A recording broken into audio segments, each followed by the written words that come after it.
Moin Leute, herzlich willkommen zum dritten Video in der Coding-Reihe. Es kam jetzt bestimmt eine Woche kein Video. Ähm, Ich habe gerade ein bisschen Schulstress, muss ich ganz ehrlich sagen, und war deswegen nicht so motiviert, das aufzunehmen. Vor allem, weil ich nebenbei auch noch an meinem eigenen Client code. Ähm, Nichtsdestotrotz dachte ich mir, nehme ich jetzt ein Video auf. Heute zeige ich euch, wie ihr quasi die Discord APC macht. Das heißt, wie ihr euren Client in Discord anzeigen könnt, so dass, wenn ihr mit dem spielt, angezeigt wird, dass ihr mit ihm spielt, auf welchem Server ihr spielt und so weiter. Hm, ja, ich denke, gehen wir rein ins Video. Also das brauchen wir erstmal nicht. So, habe ich was vorbereitet. Ihr braucht das hier. Das packe ich euch einfach in die Videobeschreibung, ladet ihr runter. Dann geht ihr in euren Client-Ordner, dann in Libraries und dann nehmt ihr einfach diese Discord-APC, zieht die da rein.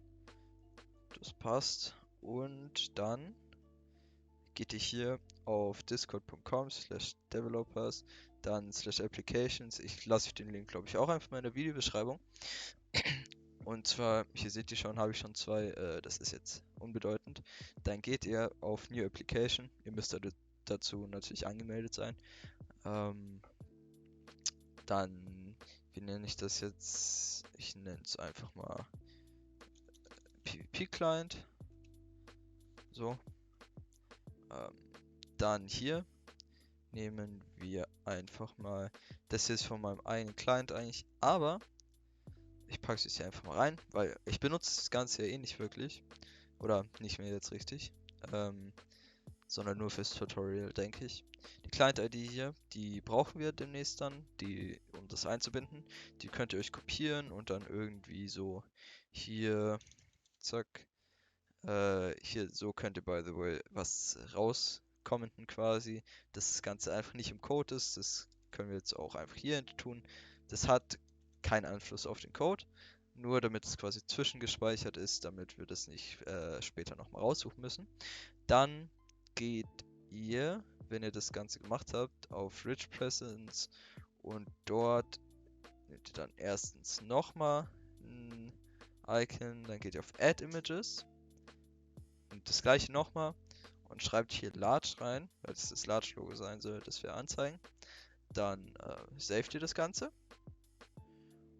und dann war es das eigentlich schon damit. So, nachdem wir das Ganze gemacht haben und es in die Libraries gezogen haben, by the way, sorry, dass ich ein bisschen genervt klinge, weil ich habe gerade wirklich äh, fast dreimal den Code geschrieben und es hat nicht funktioniert. Und ich weiß nicht, wo der Fehler war. Ähm, Irgendwie ist heute der Wurm bei mir drin. Ich habe keine Ahnung.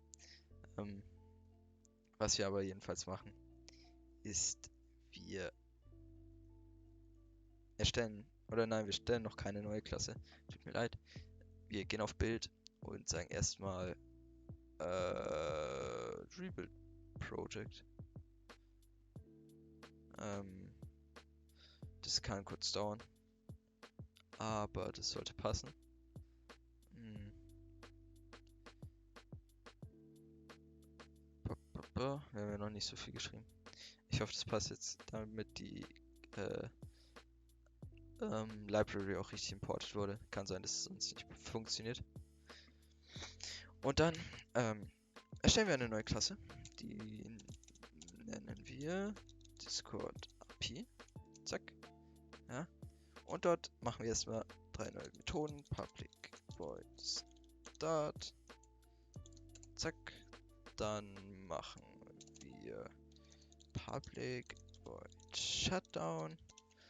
Dann machen wir die dritte Public Void Update. Zack. So. Und wenn wir das gemacht haben, dann schreiben wir darüber noch zwei Zeilen. Und zwar machen wir einmal Private Boolean ähm, running gleich true und private long created gleich 0. Oh, sorry. So, genau. Wenn wir das gemacht haben, können wir quasi schon den Start anfangen.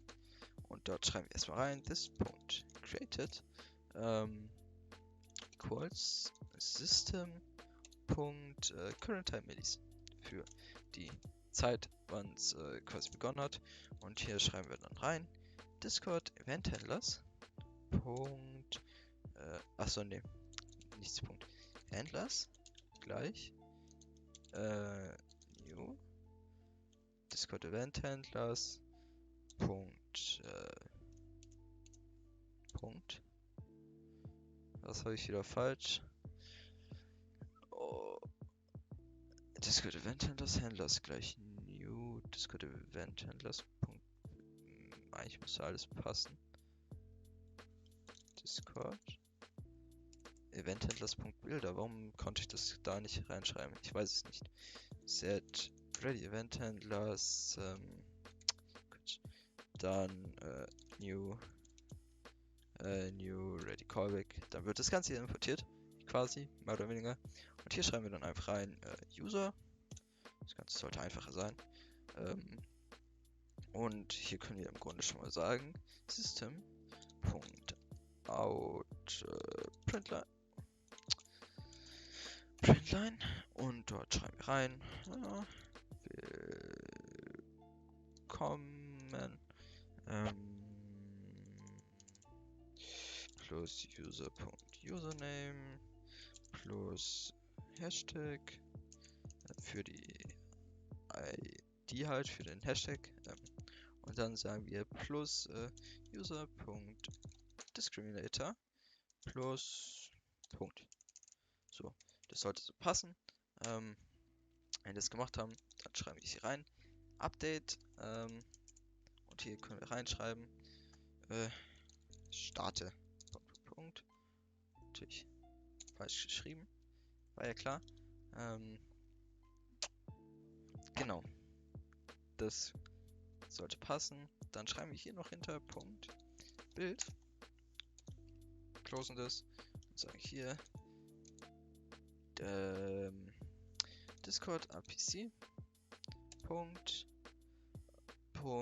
Discord, achso ja, hier initialize.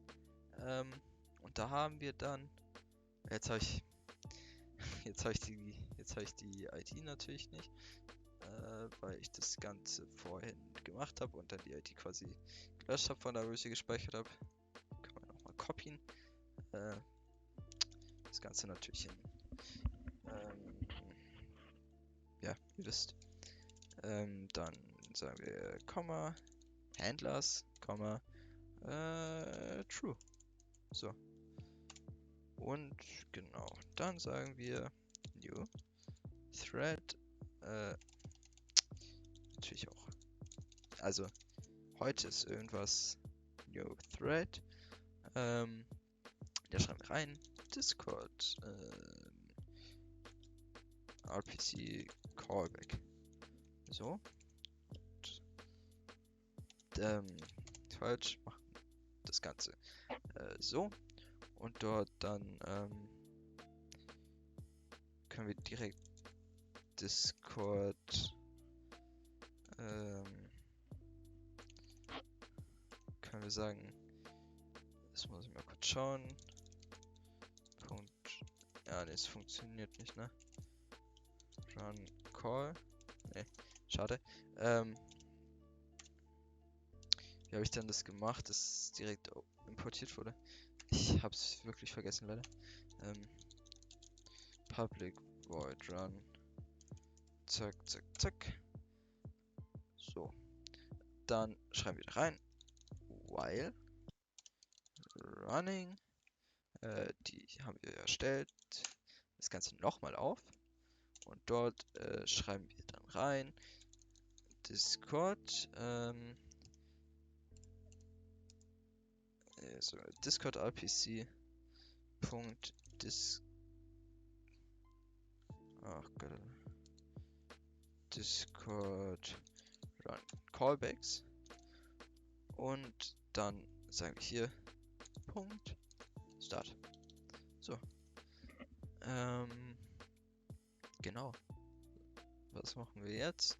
Wir schreiben Shutdown rein und sagen hier running gleich false. Und Discord APC Punkt Discord Shutdown. Das war's mit der Shutdown-Methode. Ziemlich einfach. Und hier ein Update müssen wir kurz noch was reinschreiben. Und zwar schreiben wir hier, deswegen hatten wir hier oben auch den Fehler, String, dann String First Line ohne Komma getrennt und dann String Second Line. Haben wir hier oben natürlich einen Fehler, weil ich das hier vergessen habe zu machen. Genau. Second Line. Ja. Dann sagen wir Discord Presence Punkt Bilder können wir sagen B ist New Discord Rich Presence Bilder. Ich muss kurz schauen. Okay, passt. Und dort schreiben wir dann rein Second Line. Und das Ganze haben wir ja oben gemacht. Und dann sagen wir b.set Big Image. Da haben wir unserem Image Namen Large gegeben in der Discord-Dings. Im Discord Register-Dings halt. Und dann das hier müssen wir noch machen als Second Line. Und dann sagen wir noch weiter b.set b.set Details und dort schreiben wir rein First Line. Dann haben wir das fast. 2 Zeilen fehlen uns, glaube ich, noch, wenn ich mich nicht irre. Set Start Timestamps. So, created. Und dann schreiben wir unten nochmal Discord APC. Punkt, Discord Update Presence b.bild. So. Genau. Okay. Das dürfte es gewesen sein mit der API, Discord API Klasse. Da machen wir noch eine neue Klasse. Es ist jetzt ein bisschen blöd, dass ich hier schon Client gesagt habe. Ich weiß. Aber das Ganze, wir machen einfach noch eine neue Klasse. Ihr habt hier wahrscheinlich euren Client-Namen benutzt. Deswegen sage ich einfach Client 1. Da sagt ihr dann Client oder Client 1, je nachdem, ob ich hier einen Client-Namen schon benutzt habe. Also sagen wir jetzt hier, ihr sagt Peter Client oder so. Oder Peter.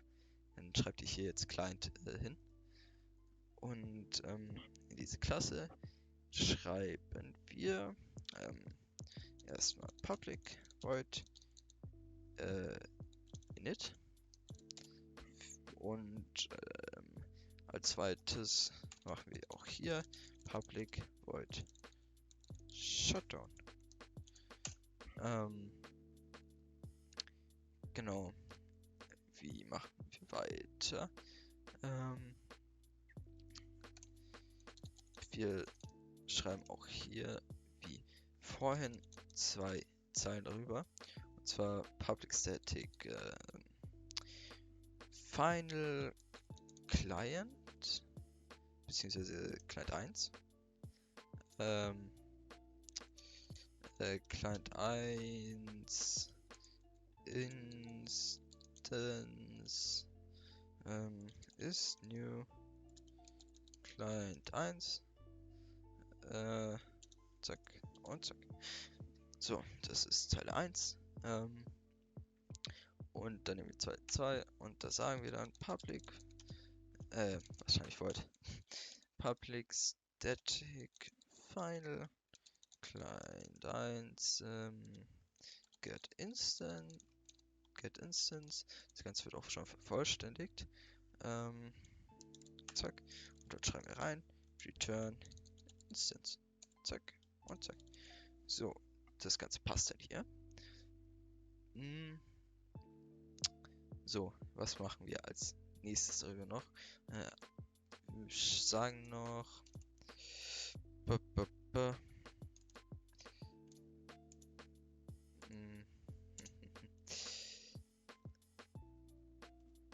ja, ja doch. Wir sagen noch, oh mein Gott, sorry. Ihr seht, ich bin wirklich heute verplant irgendwie.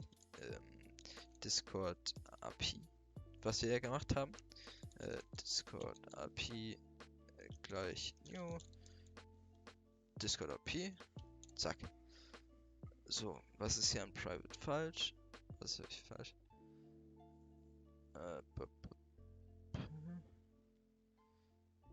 Ja. Was habe ich hier falsch gemacht? Hab ich. Ich bin mir gerade nicht sicher. Ich hoffe, es löst sich einfach von selbst. Wenn nicht, dann schaue ich da gleich nochmal drauf. Aber eigentlich müsste das so passen, wie ich es hingeschrieben habe. Ach, ich bin dumm.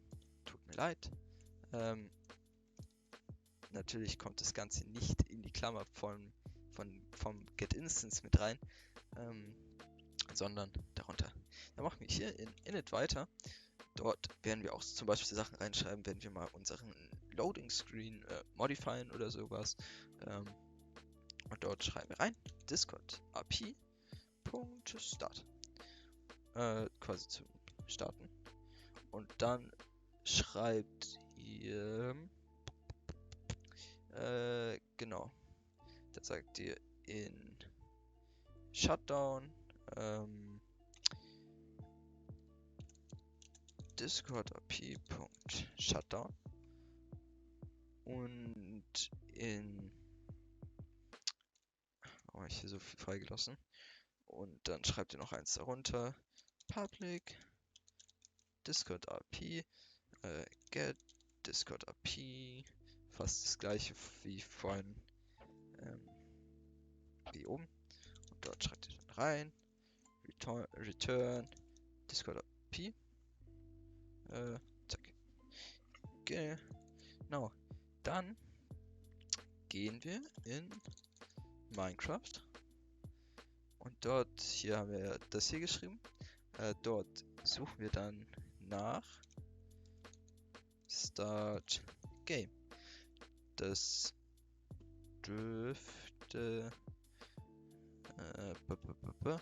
ja, das müsste das hier sein. Zeile 466 ungefähr. Hier, da steht dieser ganze Code noch da, this.game settings, starttime hack thread und so. Und dort schreibt ihr dann rein Client 1, beziehungsweise bei euch sollte es dann Client heißen. Jedenfalls halt für diese Klasse, wo wir das reingeschrieben haben. .getInstance und .init. So. Genau. Dann machen wir weiter und suchen hier noch nach Shutdown. Das sollte das Ganze hier sein, wenn ich mich nicht komplett irre. Und dort schreibt ihr dann hier in try rein client.get client1.getInstance, tut mir leid, .shutdown. So.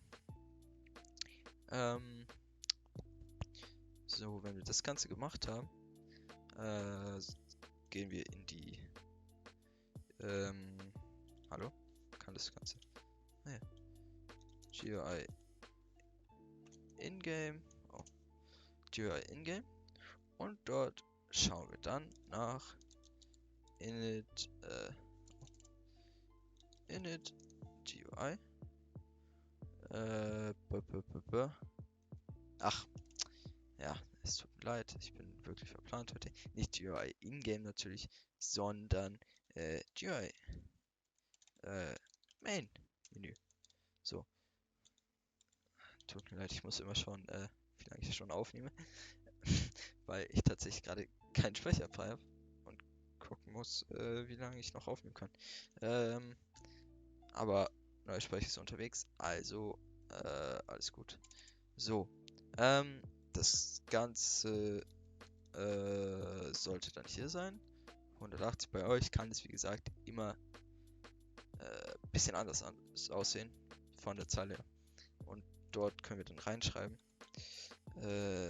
Client 1, das Ganze kennt ihr ja schon. Punkt get instance, Punkt get Discord IP und Update. Und dort in Update könnt ihr dann reinschreiben, ja, zum Beispiel idle, idle und dann noch Hauptmenü oder Main-Menü oder wie auch immer ihr das haben wollt. Genau. So, wenn ihr das Ganze gemacht habt, dann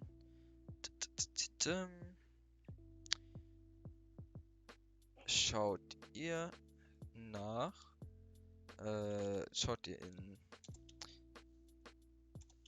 GUI Connecting. Das Ganze ist dafür da, wenn wir wenn wir quasi anzeigen wollen, auf welchem Server wir spielen. Und dort schaut ihr dann wo wird es sein? Zeile 71 ungefähr. Dort schreibt ihr dann, nicht Zeile 71, hier nach Network Manager. Genau, schreibt ihr da rein. Client 1, get instance, get Discord IP, update. Dort könnt ihr dann reinschauen. Spielt plus IP plus und dann schreibt ihr hier Port mit Ausrufezeichen und dann ist gleich. Das Ganze heißt dann quasi ist nicht 25565 und dann Fragezeichen Doppelpunkt plus Port aus zack und dann könnt ihr hier schreiben im Spiel oder wie ihr es haben wollt.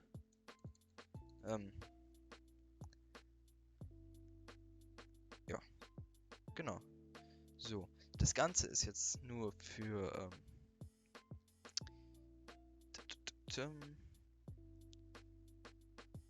das Ganze ist jetzt aber nur für, wenn ihr auf Servern spielt. Ihr geht danach in Minecraft und schaut hier nach My Network. Ja. Das ist mein Network Manager. Dort ist es schon hier. Das Ganze müsste es sein. Wenn ich mich nicht irre, da wo die Packets gesendet werden alle. Und dort könnt ihr dann direkt reinschreiben. Client 1. Get instance. Discord IP natürlich wieder. Update. Dort könnt ihr reinschreiben. Spielt ja, Singleplayer oder ihr sagt und Update könnt auch sagen, keine Ahnung, spielt alleine. So. Das Ganze ist natürlich euch überlassen. So, Leute. Es tut mir leid, ich Idiot. Habe ganz kurz ich habe meine Aufnahme nämlich ausgemacht. Sie ist einfach abgebrochen. Gott sei Dank wurde es von davor gespeichert. Wir waren bei. Wo waren wir? Wo waren wir? Wir waren hier. Im Spiel. Haben das Ganze quasi gemacht. So. Was schreiben wir jetzt nächstes? Was hat hier jetzt noch gefehlt? Den Code müsstet ihr auch haben. Connecting. Das dürftet ihr auch haben. Ich glaube, es fehlt nur das hier. Ich glaube, nur das hier fehlt euch. Tatsächlich. Hier habt ihr dann einen kleinen Get Instance, Get Discord IP, Update, Idle, Mehrspieler im Menü. Ich überprüfe nochmal. Ist die Aufnahme an? Ja. Das könnt ihr hier reinschreiben. So, okay, soweit ich weiß, habe ich auch Minecraft noch nicht gestartet und nicht gezeigt, was wir hier quasi erschaffen haben. Das Ganze mache ich jetzt mal. Ich öffne natürlich mein Discord nebenbei. Dann müsstet ihr hier auch sehen. Starte, was wir gesagt haben. Auch hier in der Konsole wird angezeigt. Hoffe ich. Das ist falsch. Ah ne, hier. Willkommen ASAP4. Das haben wir ja hier. Haben wir jetzt reingeschrieben. Hier. Willkommen. Da, da, da. Ist aber relativ unbedeutend für uns jetzt. Wir haben hier, ihr seht hier, Hauptmenü, Singleplayer, wenn ich jetzt in die Welt reingehe, steht, spielt alleine im Spiel, ja. Oder Save Quit the Title, Multiplayer, wenn ihr jetzt hier auf den Server gehen würdet, wir sind nicht eingeloggt, das Ganze zeige ich euch noch irgendwann, wie ihr das macht, hier direkt im Client, ohne den vorher zu importieren in Minecraft. Da würde ich hier das Ganze auch stehen, aber ihr seht hier auch, Mehrspielermenü steht schon mal da. Genau. Das Ganze passt eigentlich. Sind wir fertig mit der Folge? Bei Fragen, bei Anmerkungen, nutzt die Kommentarfunktion. Ansonsten Daumen hoch, Daumen runter, wie ihr wollt. Abo, falls ihr kein neues Video verpassen wollt. Ja,